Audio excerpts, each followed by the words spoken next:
واجعله لنا هجتين يا رب العالمين.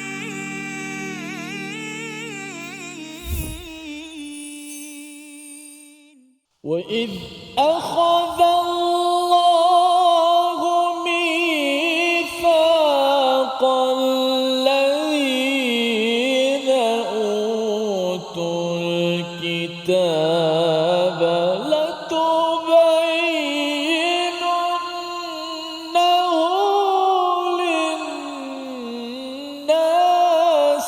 ولا تكتمونه. صدق الله. Assalamualaikum warahmatullahi wabarakatuh. Alhamdulillah wassalatu wassalamu ala Rasulillah wa ala alihi wa man wala. Syada la ilaha illallah, syada Muhammadan abduhu wa rasuluh. Allahumma salli ala sayidina Muhammad wa ala alihi wa sahbihi ajma'in. Amma ba'du. Apa khabar tuan-tuan dan puan yang dirahmati Allah sekalian? Kita bertemu dalam My Quran Time, Quran Salat Infaq pada hari ini untuk kita mendalami 3 ayat daripada halaman yang ke-75 surah Ali Imran, surah yang ketiga, surah yang membekalkan bagaimana kita ingin berada di atas jalan al-haq, jalan kebenaran, jalan penuh prinsip yang didatangkan oleh Allah Subhanahu Wa Taala ketika berinteraksi dengan sesama manusia. Dan pada hari ini kita akan baca dalami bersama Al-Fadhil Ustaz Tirmizi Ali. Apa khabar Ustaz? Baik, alhamdulillah. Safa, apa khabar? Alhamdulillah Ustaz ya. Kita terus hari ini nak mendalami 3 ayat lagi dan kita dah berada di penghujung ya surah Ali Imran bersama dengan tuan-tuan yang berada di studio. Ahlan wa sahlan, dan juga yang berada di rumah yang di studio Ustaz. Kita bersama dengan kumpulan Alhamdulillah pada hari ini kita masih lagi bersama dengan kumpulan muslimat kita daripada Masjid Kota Kemuning Shah Alam, tak jauh Shah Alam Safas. dekat ya. Tapi alhamdulillah dapat bertemu dalam My Quran Time daripada kelas muslimat Al-Muhajir. Masya-Allah. Jalan Kebun Shah Alam. InsyaAllah ya. Ahlan wa sahlan, dan juga kepada grup Istiqamah yang bersama ya, kita doakan agar terus kita dapat mengikut halaman demi halaman, ayat demi ayat Ustaz. Itu yang mahalnya bila kita mengikuti ayat demi ayat ini, ianya mencerahkan dan kita boleh ya, dia istilahnya apa, sel-sel mula berhubung kan. Dulu kita rasa macam ayat ni apa ke bendanya, tapi kita dah mula nampak rupanya al-Quran ini adalah satu ya, kesatuan daripada al-Quran itu, dan tidak mungkin satu ayat itu melompat ke sana ke sini. Ianya mempunyai munasabah, kaitan antara satu sama lain bila kita memerhati secara mendalam. Mari sama-sama kita doa pada Allah Subhanahu Wa Taala. Allah bekalkan ilmu hikmah kepada kita. Subhanakala ilma lana illa ma 'allamtana innaka antal alimul hakim. Rabbi zidni ilma. Kita perhatikan apakah sinopsis ringkasan bagi 3 ayat pada hari ini. Iaitu pada ayat yang ke-187, perbuatan buruk ahli kitab menyembunyikan kebenaran yang ada dalam kitab Taurat dan Injil yang kita ingin ambil permata apa pelajaran untuk kita bersama. Pada ayat 188, perbuatan munafik dalam kalangan kaum Yahudi yang sukakan pujian, diikuti pada ayat yang ke-189, kesempurnaan kekuasaan Allah terhadap semua perkara. Mari sama-sama kita baca 3 ayat ini terlebih dahulu untuk kita sama-sama mendapatkan ajar ataupun ganjaran pahala. Lebih daripada itu, kita tadabbur untuk mendapat barakah daripada Allah. Kita dengar bersama untuk mendapat rahmat kasih sayang daripada Allah Subhanahu Wa Taala bersama Al-Fadhil Ustaz. A'udzubillahi minasyaitonir rajim. Wa idh akhadha Allahu mitsaqal ladzina utul kitaba latubayyinunnahu lin-nasi wa la تكتمونه ولا تكتمونه فنبذوه وراء ظهورهم واشتروا به ثمنا قليلا فبئس ما يشترون.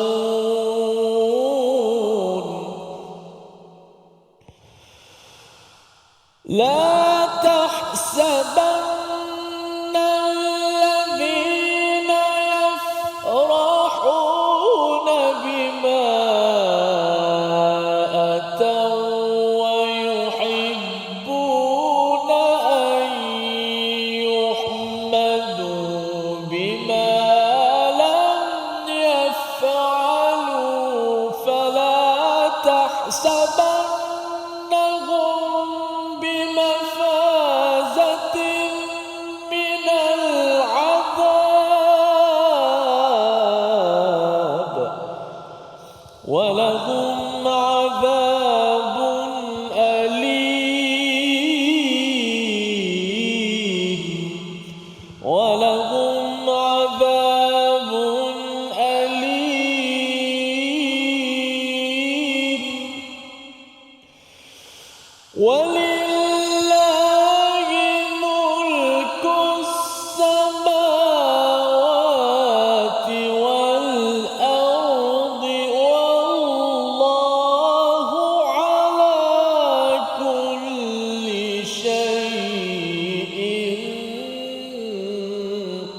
الضمير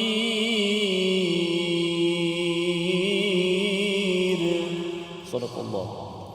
Surah Al-Nazim, itulah bacaan daripada ayat 187 hingga ayat yang ke-189 untuk kita sama-sama mengambil pelajaran bagaimana sebelum ini kita berbincang tentang hidup kita ini pasti diuji oleh Allah Subhanahu Wa Taala. Ustaz, ya. Kalau kita banding dengan ayat 155 daripada surah Al-Baqarah, Allah memfokuskan pada ujian pada harta dan diri, kemudian ditambah pada ayat 186 surah Ali Imran ini ditambah dengan elemen agama. Bukan maksudnya di peringkat surah Al-Baqarah itu tidak ada elemen agama, Ustaz, ya. Pasal apa? Pasal kalau harta ataupun diri ini kalau katakan kita tak urus betul-betul, maka dia akan terpesong daripada agama. Contohnya bila seseorang itu rugi dalam bisnes, bila dia tidak diuruskan dengan cara agama, maka dia merasakan bahawa dia perlu mengambil rasuah ataupun dia perlu mengambil riba untuk memastikan dia mendapat sebiji rumah untuk diduduki dalam hidup berkeluarganya. Kerana apa? Kerana ujian harta dia ada kaitan dengan agama, ujian diri. Orang yang sakit, Ustaz, ya, dia mengalami kanser contohnya, ataupun dia mungkin sakit yang kronik dan sebagainya, maka pada waktu tertentu mungkin dia pergi jumpa bomoh pula. Kan, dia rasa ada orang kacau dia, jadi saya jumpa bomoh pun meminta bawa pulut kuning dengan tangkal dengan ayam ayam hutan contohnya, kan. Jadi dia pun bawa, pasal apa? Saya dah berusaha pergi jumpa doktor tak sembuh, saya jumpa ustaz ruqyah pun tak sembuh, maka saya jumpalah bomoh daripada Bali contohnya. Jadi ini adalah ujian pada diri yang melibatkan hal agama. Jadi apabila bercakap tentang hal agama ini, Allah bawakan pada ayat yang ke-187, dan ingatlah ketika Allah mengambil janji daripada orang-orang yang telah diberikan kitab, iaitu ahli kitab yang akan mengganggu kepada orang Islam yang dinyatakan pada ayat 186. Apakah janji yang mereka telah disepakati, yang telah Allah ambil daripada mereka? Yang pertama, latubayyinunnahu linnas. Ya, perkataan yang amat strong, Ustaz, ya, iaitu perkataannya daripada perkataan bayyinah, menerangkan, menjelaskan. Allah tambah dengan lam, Allah tambah dengan nun syaddah di sini. Ya, kita dah jumpa sebelum ini perkataan bila ditambah dengan lam at-taukid ini, penegasan, ditambah pula dengan nun syaddah, nun dua kali ganda, ya. Maksudnya ialah mereka perlu jelaskan sejelas-jelasnya kepada siapa? Bukan sekadar kepada orang-orang beriman, tetapi kepada seluruh manusia. Ini adalah tanggungjawab kepada ahli kitab ataupun kepada utul kitab, bukan ahli kitab saja, bukan pada ustaz sahaja, tetapi kepada mereka yang diberikan kitab oleh Allah SWT pada masa lepas. Dan yang keduanya, wala taktumunah, iaitu jangan sembunyikan. Jadi dalam hal ini, apakah pelajaran untuk kita? Pelajarannya ialah bila sesuatu kaum itu sudah diberikan amanah untuk menerangkan kitabnya kepada seluruh manusia, mereka tak buat kerja, Ustaz. Bila mereka tak buat kerja, apa jadi? Dia pergi kacau pula pada orang yang beragama, iaitu orang Islam sendiri. Ya, pelajaran untuk kita, kalau dalam masyarakat kita, kalau kita tidak perjuangkan kitab Al-Quran ini untuk dijelaskan dekat sekolah, anak-anak tingkatan 1 ke darjah 1 ke tadika bercakap tentang Quran. Kalau dalam media perlu ada bercakap tentang Quran, dalam latihan, dalam coaching, dalam apa saja bisnes, kalau orang tidak dijelaskan kepada Al-Quran, tidak dapat akses kepada sumber-sumber Al-Quran, maka kesannya apa? Kesannya orang akan mula kacau orang lain, Ustaz. Pasal apa? Pasal dia tak dapat Al-Quran, perkataan-perkataannya pun tidak diatur dengan panduan daripada Quran, maka dia hanya menyakitkan kepada orang-orang yang ingin ikut kepada Al-Quran. Jadi dia seperti satu cycle, Ustaz, ya. Sejarah membuktikan kalau ada tugas menerangkan kepada seluruh manusia, ya, kepada orang Islam, kepada orang bukan Islam, kalau ianya tidak dibuat, maka dia akan jadi satu kumpulan yang selalu bergaduh, selalu menyakitkan hati pada orang-orang yang beriman. Jadi ini mesej besar kepada kita sebenarnya, bagi cikgu-cikgu pusat sumber ke, ataupun pengetua, ataupun penggubal dasar di peringkat kementerian, perlu menjadikan agenda latubayyinunnahu linnas. Kalau tidak, nanti semua orang, dia bila tak dapat akses pada Quran, dia kata kalau nak dengar Quran ini kena dengar Quran Time saja contohnya.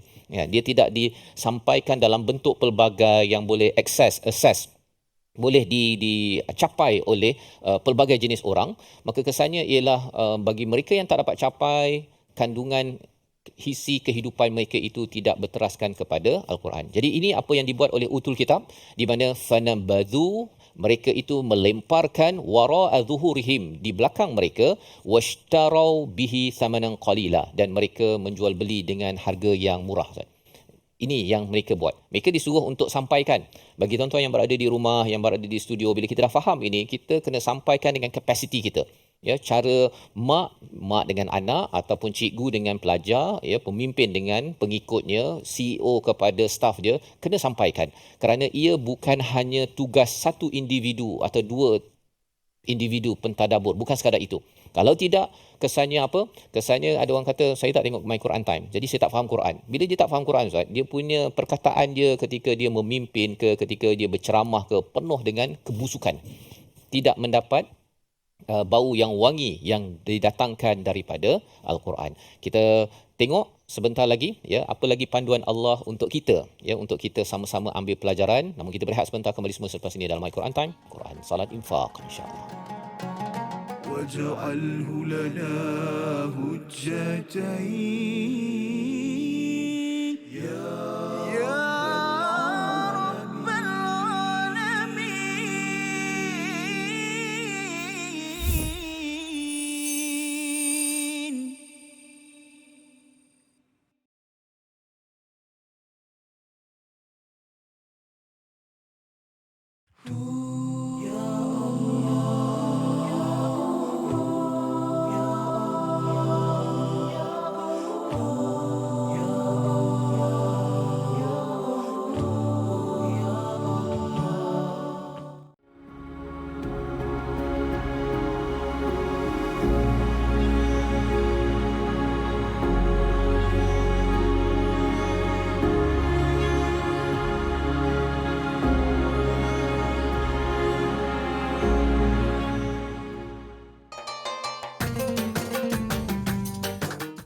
اقرأ باسم ربك الذي خلق.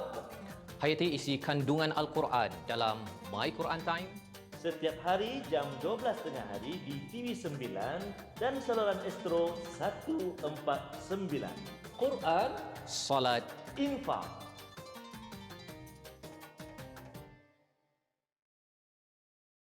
منهما جاهينا وارزقنا تلاوته.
واجعله لنا هجتين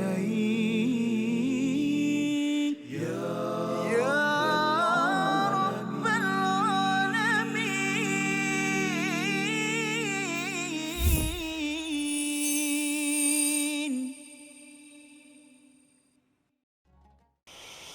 وإذ أخذ الله ميثاق الذين أوتوا الكتاب لتبيننه للناس ولا تكتمونه. صدق الله. Kembali kita dalam My Quran Time, Quran Salat Infaq. Pada hari ini kita melihat pada ayat 187 hingga ayat 189 mengingatkan kepada kita wa idh, dan ingatlah. Bila Allah menggunakan perkataan idh, maksudnya ini adalah satu peristiwa yang perlu kita tahu apa realiti sejarah, dan kita tidak mahu ianya berulang jika ianya adalah suatu perkara yang buruk yang kita lihat dalam sejarah yang ditawarkan ataupun yang diterangkan oleh Allah Subhanahu Wa Taala. Jadi apakah perkara yang berlaku? Kita melihat biasanya orang kata bahawa Yahudi ni teruk Ustaz kan. Dia dapat kitab Taurat, lepas tu fanabadhuh, dia baling ke belakang. Apa maksud baling ke belakang?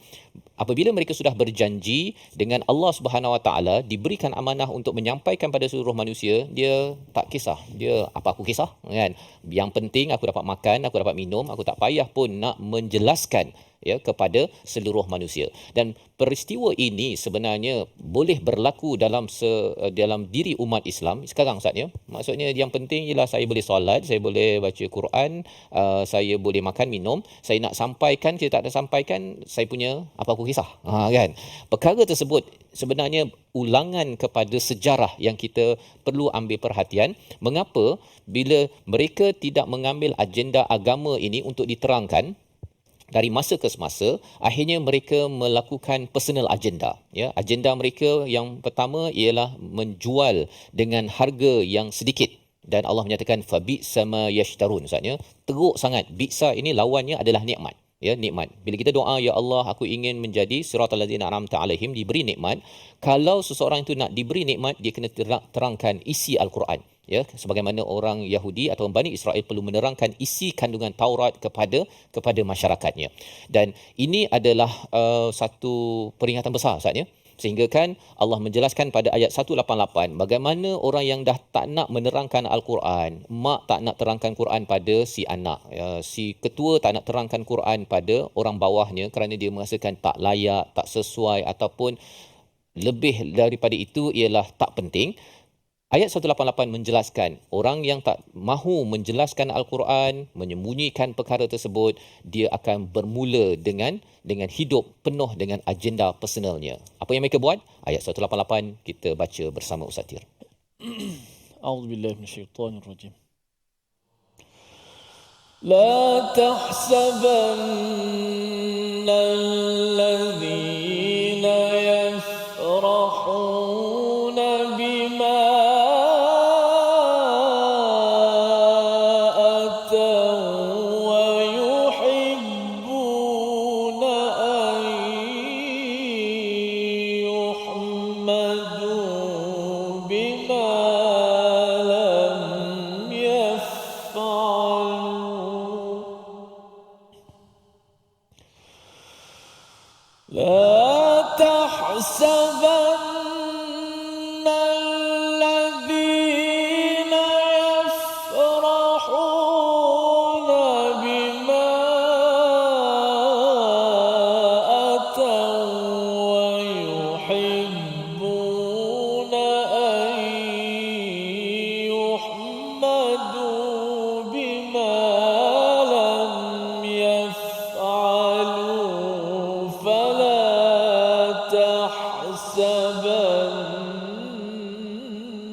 Surah Al-Azim ayat yang ke-188, la tahsabanna alladhina yafrahun, janganlah kamu sekali-kali merasakan berkira bahawa mereka ini yang yafrahun, amat gembira dengan apa yang diberikan Allah kepada mereka dari segi harta dan sebagainya, wa yuhibbun, dan juga cinta kepada pujian Ustaz ya, bima lam yaf'alu, apa yang mereka tidak buat, fala tahsabannahum bimafazatin minal adab ya, jangan kamu merasakan ada terfikir kalau katakan mereka ini, apa ciri mereka yang ada personal agenda kerana tidak mahu melakukan tugas menyampaikan mesej daripada kitab kepada seluruh manusia, dia akan bergembira Ustaz. Dia dapat kereta, dia ambil gambar, dia tayangkan, tengok inilah kejayaan saya, dia farah.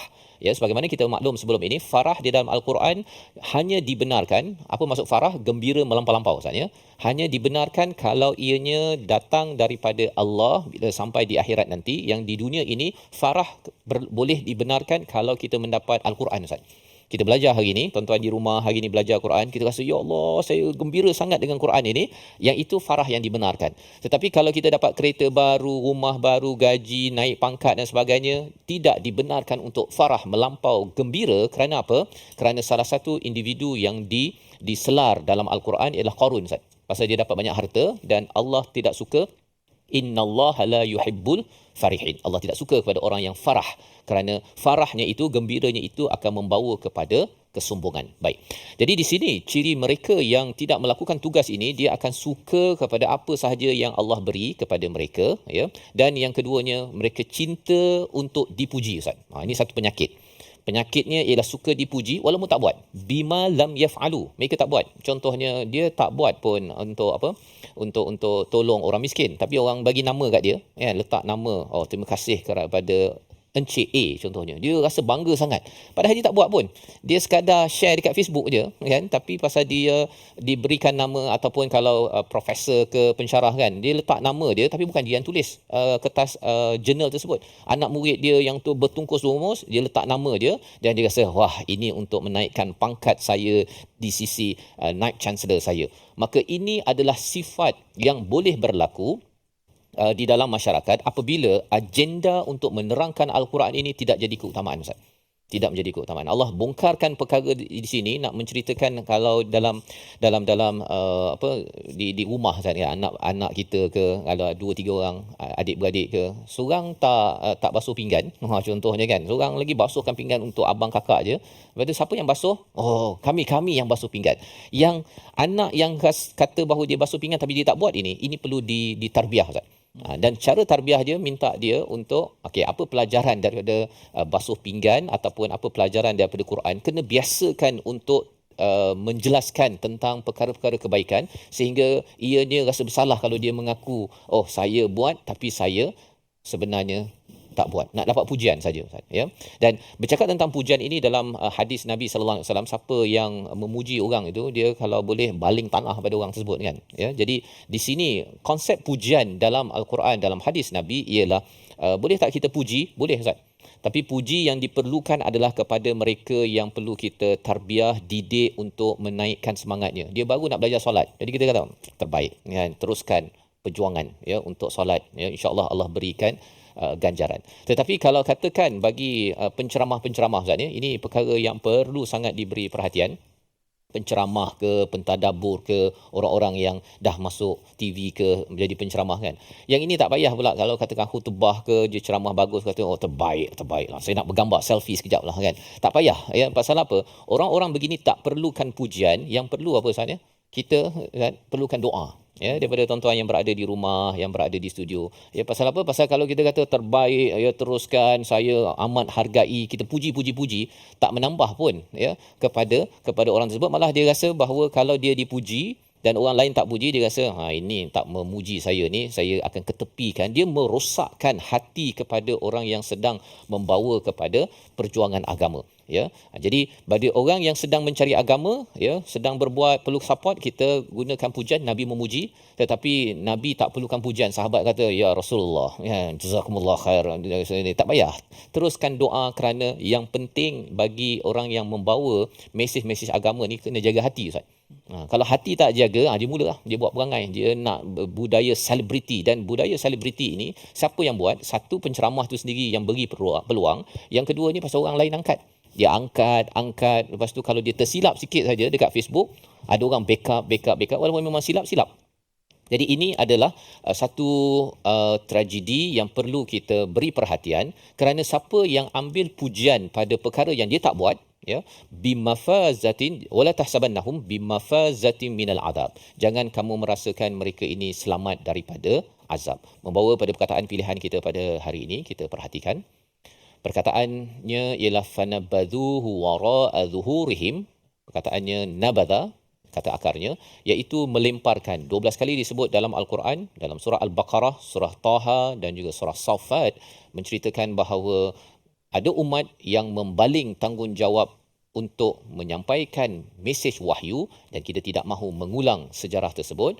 Kita harap kita menjadi orang yang sentiasa menyampaikan isi Quran mengikut kemampuan kita. Kita berehat sebentar, kembali semula selepas ini dalam My Quran Time, Quran Salat Infaq, insya-Allah. واجعله لنا هجتين يا رب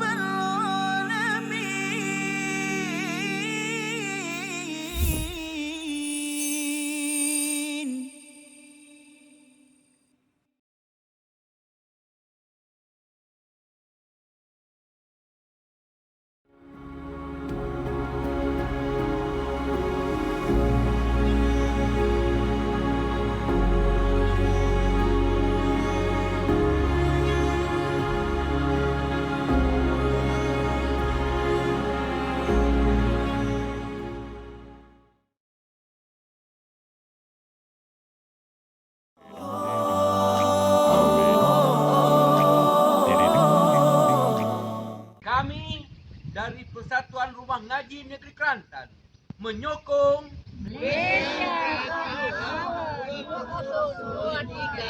Malaysia berakhlak mulia, pemuda merdeka, pemimpin ABRA. Abron will be blessed indeed with silk ropes and rivers to feed, resting in the grandest of homes, drinking the smoothest salsabila. Majahina warzuqna tilawatahu.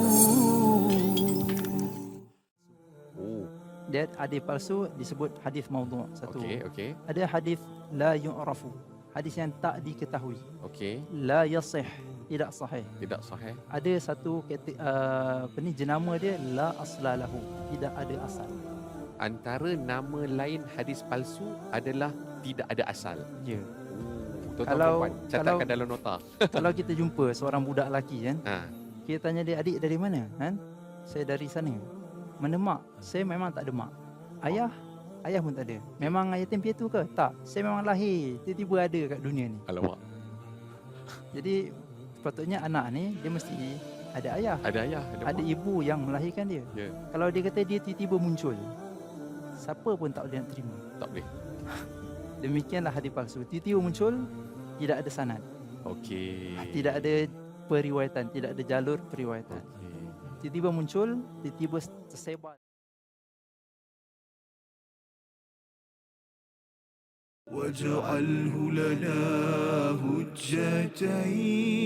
هجتين يا رب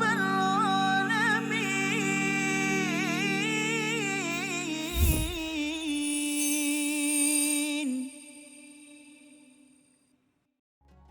مولاي صل وسلم دائما أبدا على حبيبك خير الخلق كلهم.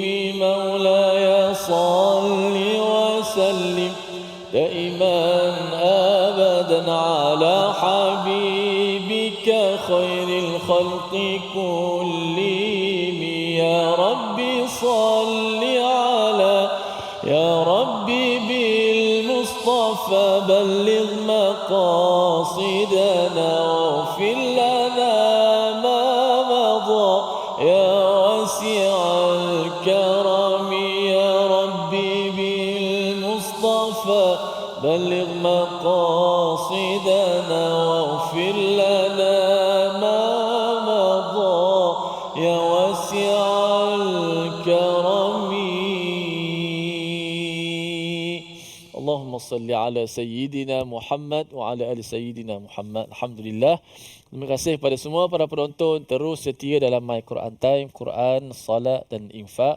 Alhamdulillah kita dah dengar sedikit kupasan tadabbur daripada Fadil Ustaz Fazrul tadi sebentar nanti, dan insya-Allah kita akan sambung lagi. Sebelum tu kita lihat dahulu pengajian kita, ulang kaji kita tajwid dan sebutan-sebutan huruf. Kita lihat dahulu paparan slide yang pertama. Itulah kita nak memperkemaskan, memperbetulkan sebutan huruf ha pada kalimah yafrahun dan juga kalimah ataw wa yuhibbuna ayyuhmadu pada ayat 188. Ayat 188, la tahsabanna alladhina yafrahuna bima ataw wa yuhibbuna ayyuhmadu bima la yaf'alun. Baik. Yang pertama kalimah yafrahuna. La tahsabanna alladhina yafrahuna. Nak jelaskan huruf ha yang berada pada kalimah yafrahun. Ha yang berbaris di depan. Huruf ha ni huruf yang berada pada makhraj mana? Makhraj dia kat mana huruf ha, hi, hu. Makhrajnya di mana? Di bahagian kerongkong ataupun leher kita, halq. Lehernya pula pecahan di mana? Di tengah ke, di hujung ke, di pangkal ataupun di tepi? Tepi tak ada, tepi tak ada. Di tengah. Di tengah lidah, pula. Tengah halqum. Okey, di tengah. Maka dia adalah makhraj yang jauh daripada pertuturan kita, mulut kita. Maka sudah pasti dia agak sukar kerana bukan sekadar makhraj, tetapi kerana sifatnya lagi, sifatnya yang ada pada huruf ha tu sifatnya yang lemah lah, yang lemah. Iaitu dia tidak berpegang kuat pada makhrajnya. Dia hanya sifatnya sifat apa, dia ada sifat rakhawah, sifat hamas, dan sifatnya sifat istifal. Nipis, suara dan nafasnya terlepas. Pertama nipis, yang banyak ada dua tiga sifat lagi, tapi kita sebut yang lemah ni. Pertama sifat dia nipis. Yang kedua sifat suaranya lepas, nafasnya pun lepas. Maka dia tidak kuat huruf ni. Okey, kemudian huruf ha dalam contoh yafrahu ni berbaris di depan, berbaris di hadapan. Gambaran kita bila kita menyebut huruf, kita lagi-lagi huruf seperti ha ni yang perlu kita mengeluarkan suara dan nafasnya. Kita jangan cepat-cepat mengeluarkan baris huruf ha tu. Tetapi huruf ini huruf yang kita kena adakan dia punya sifat. Contoh kita nak sebut ha, hi, hu. Lemah kan? Kita tak boleh sebut terus ha, hi, hu dengan kita memunculkan ha bagi depan. Betul lah muncul tu. Tapi sebelum muncul tu dia hu. Nampak? Dia bukan hu gitu. Bukan dah muncul dulu nak keluarkan ha pun payah. Yafrah. Kalau saya buat gerak perlahan. Yafrahuna. Dia begitu. Tu gerak perlahan, tak naklah baca macam tu. Tapi saya nak elemen tu. Yafrahu. Sebelum nak sebut bagi depan. Hu. Nafas dan suara kita keluar dulu. Barulah baris tu dapat dijelaskan huruf ha. Kalau kita hanya fokus pada bagi depan. Hu. Tak keluar ha tu dengan baik. Dah lah lemah. Kita lemahkan lagi. Walaupun sifatnya lemah, tapi kita tak nak bagi lemah sangat. Nama je sifat lemah, tapi bagi kita kena jelaskan huruf ha itu. Okay, kita praktiskan sama-sama. La tahsabanna alladhina yafrahuna bima. 1, 2, mula.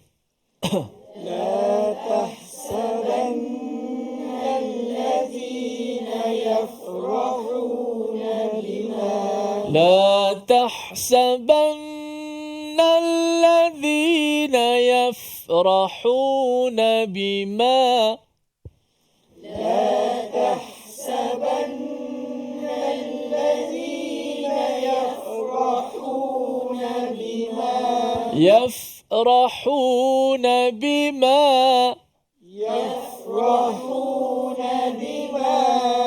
Kalau saya buat contoh, dia bukan mati dulu yafrahu. Tu macam kita buat dia mati dulu baru hidup balik. Macam ada sabda pula. Yafrah, tapi kalau kita nak latih bagus. Cuba kita sebut ahu. Seolah ha tu bersabdu dan bagi depan. Ahu. Okey. Cuba kita sebut tanpa ada sabdu. Ahu.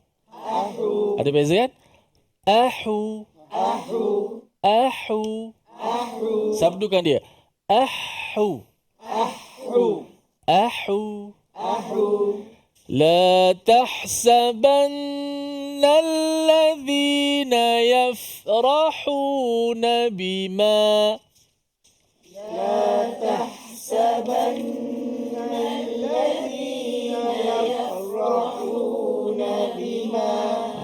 baru nampak jelas. Kalau tidak, yafrahuna bima, tak jelas. Kuatkan lagi. Yafrahu. Itu baris yang kuat. Suara yang kuat. Tapi ha tu tak didengari. Yafrahuna bima. Sebut. Yafrahuna bima.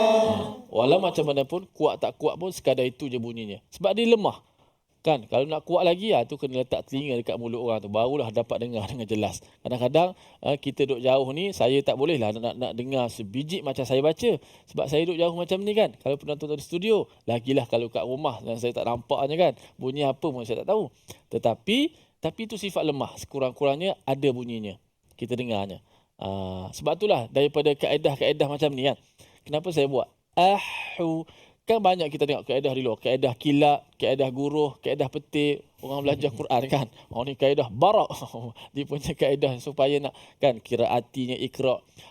I, u, ang, ing, ung. Macam-macam dia punya. Supaya apa? Supaya kita nak mudah menyebut. Sebab tu kita matikan huruf tu. Kenapa saya tak ambil contoh? La tahsaban. Ha juga. Tapi ha tu mati. Bila dia mati, makhrajnya dekat ha tu lebih lama. Cuba sebut. Kan. Tapi bila bagi depan ni dengan tak ada dia tak mati, dia hanya pergi pada makhraj tu sekejap saja dia berbaris kan. Tetapi kita nak jelaskan huruf tu juga. La tahsabanna alladhina yafrahuna bima ataw wa yuhibbun. لا تحسبن الذين يفرحون بما أتوا ويحبون. Kan jelas bunyi ha-nya berbaris depan tadi kan. Dan yang kedua, atau wa yuhibbu. Yang kalimah kedua yang ada dalam slide kita tadi, iaitulah jangan gini kita apa? Jangan tersalah anggap atau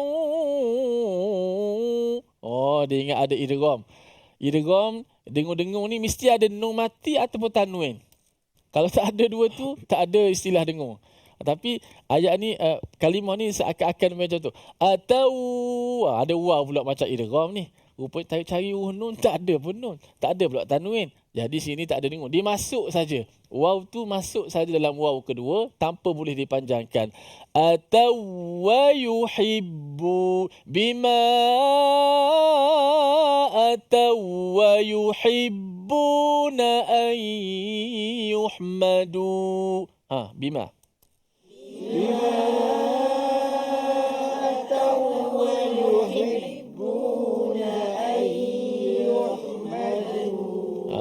Begitu. Okey, jangan sangka itu ada idgham, ada bima atau wa yuhibbuna an yuhmadu. Kalau dalam pertandingan, hakim pakat potong belaka, tonyoh belaka kertas, potong markah dia. Dia salah situ. Jadi situ atau hanya jalan macam tu je. Jangan tapi jangan ustaz kata tak boleh dengung ni dibuat cepat pula. Bima atau wa yuhib. Jangan macam tu pula. Dia takut pula. Sekatakanlah perjalanan tu kan. Bima atau wa yuhibbuna an yuhmadu. Bima atau wa yuhibbuna ويحبون أن يحمدوا بما لم يفعلوا فلا تحسبنهم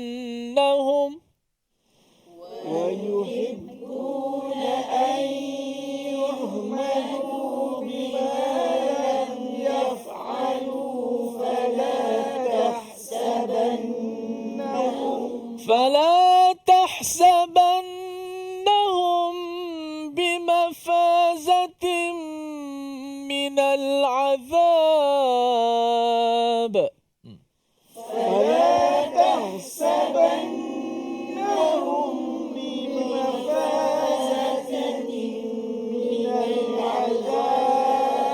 ولهم عذاب أليم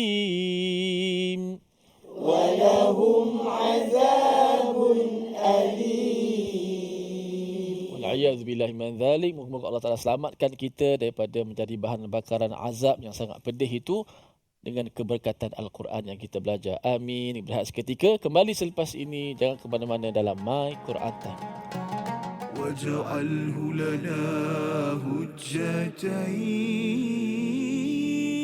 يا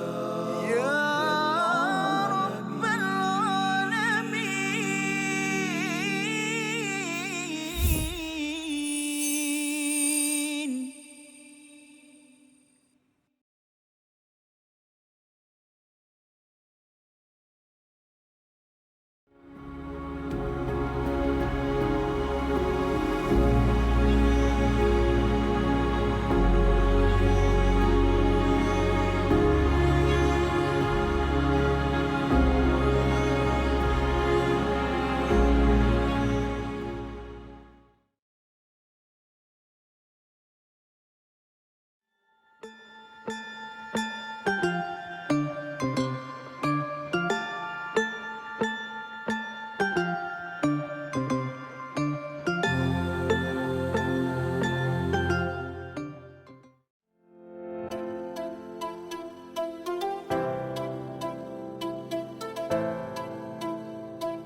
جاهنا وارزقنا تلاوته.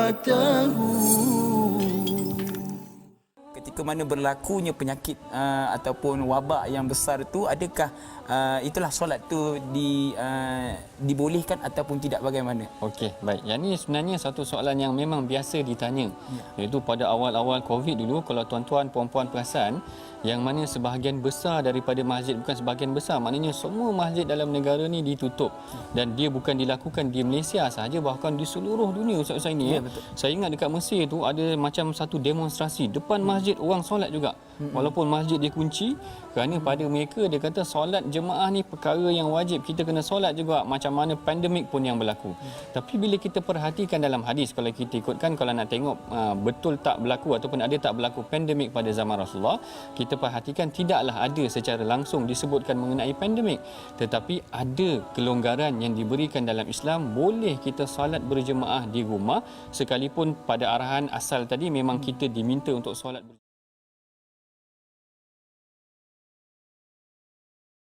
واجعله لنا هجتين يا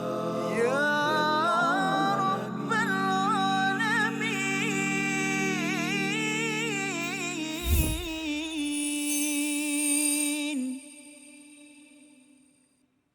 Kembali kita dalam My Quran Time, Quran Salat Infak pada hari ini. Sama-sama kita bersyukur pada Allah Subhanahu Wa Taala. Kita membaca ayat 187 hingga ayat 189 untuk sama-sama kita mendapat ganjaran pahala. Lebih daripada itu, dengan kita mentadabbur, kita dapat barakah daripada Allah Subhanahu Wa Taala. Dan ketika kita mendengar dengan baik kepada apa yang dibacakan Ustaznya, la'allakum turhamun, agar kamu, kita semua mendapat rahmat. Apa kesan mendapat rahmat daripada Allah Subhanahu Wa Taala? Bila mendapat rahmat, disayangi Allah, maka Allah bermurah hati, memudahkan urusan kita Ustaznya untuk mendapat keampunan, dan keampunan ini amatlah berharga kerana ianya akan ditagih. Dan bagi orang-orang yang sudah pun berada di akhirat, bila mereka tidak mendapat keampunan, mereka sanggup untuk menebus dengan segala kekayaan walau sebesar sepenuh bumi ini, ianya tidak dapat ditukar ganti pada saat tersebut. Pada kali ini kita sudah pun membaca dan memahami ayat 188 bagaimana agenda orang-orang yang ada masalah hati, ya, orang-orang munafik ataupun di kalangan orang-orang Yahudi.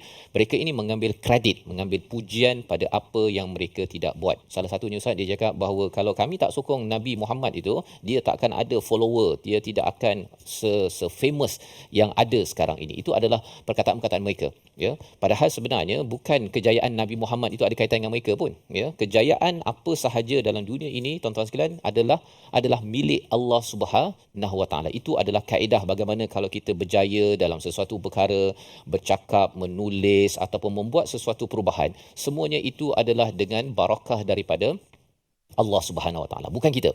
Kita hanyalah sebagai makhluk yang diberi peluang untuk berada, untuk melakukan kebaikan. Ini penting kita fahami, dan lebih daripada itu Allah menjelaskan hakikat Allah ini yang sepatutnya mendapat pujian yang paling tinggi. Ayat 189 kita baca bersama Al-Fadhil Ustaz Tirmizi. Sila Ustaz. Baik, Alhamdulillah, kita baca ayat terakhir untuk sama-sama kita dengar kupasan tadabbur. Walaupun ayat ini walillahi mulkus samani, Ustaz Fah dan semua, biasa kita kalau nak mulakan bacaan kita akan mula kat sini, tetapi hari ini special, hari ini ayat ni menjadi ayat terakhir untuk kita tadabbur kerana sudah pasti ayat ni besar nilai kepada kita. Namun saya nak baca, insya-Allah Ustaz Fah tadabbur ayat yang ke-189. A'udzubillahi minasyaitonirrajim. Bismillahirrahmanirrahim. Walillahi mulkus samawati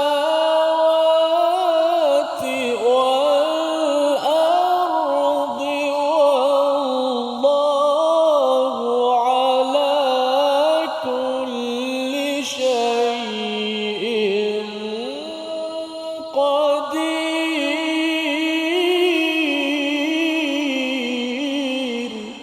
Sadaqallah.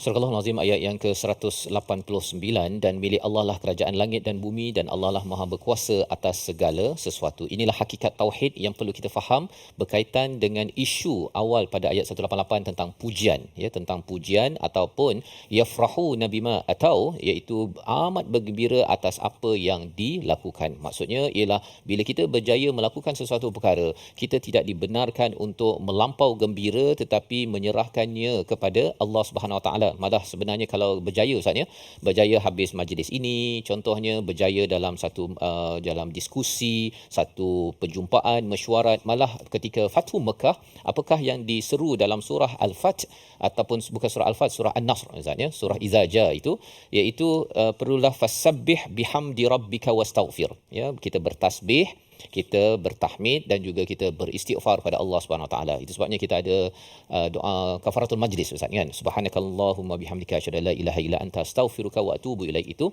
kita baca di hujung majlis kerana kita kena ingat maha sucimu ya Allah yang sempurna, yang membantu kita menjayakan sesuatu majlis macam majlis My Quran Time ini Ustaz, ya. Tuan-tuan dapat hadir daripada Shah Alam, Kelang, daripada mana saja tuan-tuan yang berada di rumah. TV dapat keluar gambar, kan? Internet boleh berfungsi, sebenarnya bukan kerana kejayaan pentadabbur ke, qari ke ataupun organizer, ya. Sebenarnya kerana Allah bagi izin. Allah yang pemilik mulkus samawati wal ard, bagi Allah lah kerajaan yang kawal gelombang yang ada agar ini sampai ke rumah tuan-tuan, ya, ataupun internet tu masih lagi stabil untuk mendengar dengan baik. Semuanya itu milik Allah Subhanahu Wa Taala. Jadi dalam hal ini nak menceritakan kalau kita berjaya sesuatu, kita kena puji Allah, ya, subhanallah, kemudian tahmid, alhamdulillah, dan yang ketiganya kita minta ampun Ustaz. Pasal mungkin ada kekurangan, ya, dalam saya bercakap ke, kalau kita berborak Ustaz, kan, ataupun ketika kita mengikuti majlis ini ada pula yang main telefon ketika qari sedang baca, padahal Allah dah cakap kalau ada Quran dibacakan kena diam dan senyap, kan. Jadi kita pun ya Allah saya minta ampun. Jadi kita tak rasa farah, kita tak rasa wah saya baru habis dengar majlis Quran contohnya, kan. Apatah lagi kalau katakan perkara-perkara lain di tempat kerja. Dan yang keduanya, jangan ambil kredit, jangan ambil pujian pada benda terutama yang kita tak buat Ustaz. Ya, kalau yang buat pun sebenarnya kita kena kembalikan kepada Allah Subhanahu Wa Taala, pasal Allah pemilik langit dan bumi. Wallahu ala kulli syai'in qadir. Allah yang berkuasa atas tiap-tiap sesuatu. Kita tak ada kuasa apa, Ustaz. Kan? Nak cerita tak ada kuasa, kalau orang berniaga ada kuih tiaw, ada 5 stall, ada 5 gerai, seorang ni dia boleh dapat banyak pembeli, yang 2 3 4 5 ni tak dapat. Pasal apa? Yang berkuasa menggerakkan orang untuk membeli, walaupun marketing semua buat sama-sama, adalah Allah Subhanahu Wa Taala. Jadi yang dapat customer lebih ni jangan pula dia farah, kan? Ataupun dia kata saya sebenarnya mempunyai teknik formula marketing yang berkesan, dia berbangga-bangga pada perkara yang sebenarnya dia tak buat pun, mengawal hati pelanggan untuk pergi ke kedainya. Dia boleh cakaplah kongsi tips, tapi kena kembalikan cepat-cepat bahawa kejayaan ini bukan kejayaan saya, tetapi kejayaan Allah Subhanahu Wa Taala. Jadi tak adalah dia buat seminar saatnya, kalau nak berjaya ikut 3 teknik ini pasti berjaya. Lepas tu orang datang bayar tak berjaya, rupanya dia terlupa bahawa dia sudah mengambil pujian pada perkara yang dia tak buat, mengawal hati manusia untuk melakukan sesuatu perkara. Dan ini membawa kita kepada resolusi kita pada hari ini. Kita saksikan. Yang pertama, sentiasa jujur dengan ilmu yang disampaikan. Ada sahaja perkara yang kita tahu perlu kita sampaikan, jangan disembunyikan. Nombor 1. Yang kedua, tidak berbuat sesuatu untuk mendapatkan pujian semata-mata daripada manusia. Tetapi kita buat itu adalah kerana mengharapkan ganjaran ataupun redha daripada Allah, dan perkara ini perlu kita jaga pada hati kita. Yang ketiga, tafakur dan tazakur tentang alam semesta, ya, agar tambah keimanan, dan dalam masa yang sama memberi kesan pada akhlak kita bahawa saya tidak akan terlibat dengan plagiarism ataupun meletakkan nama pada perkara yang saya tak buat, kerana sebenarnya semua kejayaan itu milik Allah, dan kalau saya ambil kredit pada benda yang saya tak buat, ini adalah sebagai satu jenayah di dalam sejarah manusia. Kita doa pada Allah SWT, kita terhindar pada anak-anak kita, kepada semua barisan ahli akademik, agar semuanya terpelihara dengan inayah daripada Allah. Bersama Ustaz Tir. Bismillahirrahmanirrahim. Alhamdulillah wassalatu wassalamu ala Rasulillah. Allahumma laka aslamna wa bika amanna wa alayka tawakkalna wa bika khasamna wa ilayka hakamna. فاغفر لنا ما قدمنا وما أخرنا وما أسررنا وما أعلنا وما أنت أعلم به منا أنت المقدم وأنت المؤخر لا إله إلا أنت. Ya Allah, Tuhan kami, ampunkanlah dosa-dosa kami, ya Allah. Ampunkanlah dosa kedua orang tua kami, ya Allah, ibu bapa kami dan saudara-saudara kami dan seluruh muslimin dan muslimat kami, ya Allah. Ya Allah, bila kekuatan kepada kami untuk terus kami melakukan kebaikan di dunia ini, ya Allah. Bila kekuatan kepada kami untuk kami menghindarkan perkara keji dan maksiat, ya Allah. Dan jauhkanlah perkara syubhat kepada kami, ya Allah. Ya Allah, Tuhan kami, tetapkanlah pendirian kami dalam agama ini, ya Allah. Ya Allah, kuatkanlah iman kami, ya Allah. Hidupkanlah kami dalam iman, matikanlah kami dalam keadaan keimanan, ya Allah. Dan matikanlah kami dalam keadaan iman sehingga kami bertemu denganmu, ya Allah, dalam keadaan kami beriman, ya Allah. Ya Allah, berilah kepada kami kebaikan dunia dan juga hari akhirat. Wassallallahu wasallam wa baraka ala Muhammad walhamdulillahi rabbil alamin.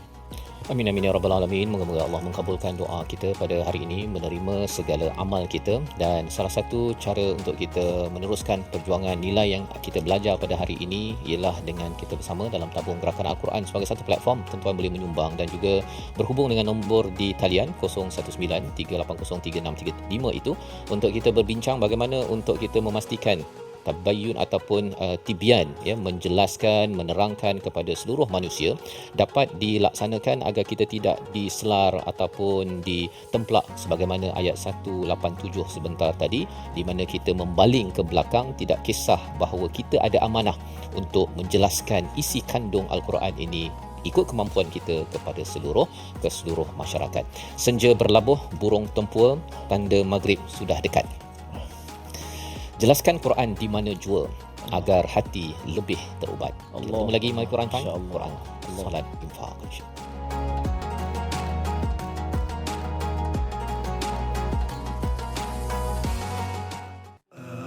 آناء الليل وأطراف النهار واجعله لنا هجتين